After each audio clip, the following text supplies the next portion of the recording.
dans sa chute, Michel Barnier entraîne celle du projet de budget 2025 avec toutes ses incertitudes à venir, Véronique. Et oui, car nous sommes le 5 décembre. Le projet de budget pour 2025 vient donc d'être enterré.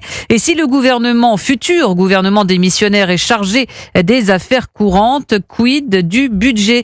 Le scénario le plus probable, c'est que le budget 2024 soit reconduit à l'euro près. Concrètement, Margot Faudéré, que va-t-il se passer ?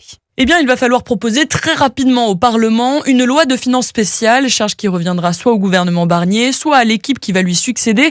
Cette loi permettra à l'État de lever l'impôt en 2025 dans la limite de ce qui a été autorisé pour cette année, de façon à assurer ensuite des dépenses essentielles de fonctionnement, par exemple la rémunération des fonctionnaires.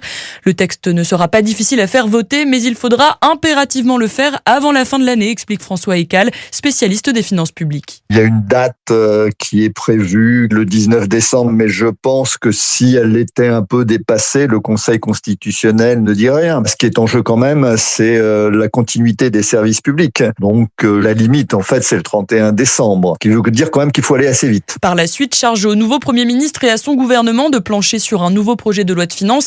Idéalement, il faudrait le faire adopter avant l'été, avant la campagne de déclaration des revenus, pour indexer rétroactivement le barème sur l'inflation et donc éviter à des millions de Français de payer plus d'impôts. Margot Faudéré pour Europe 1.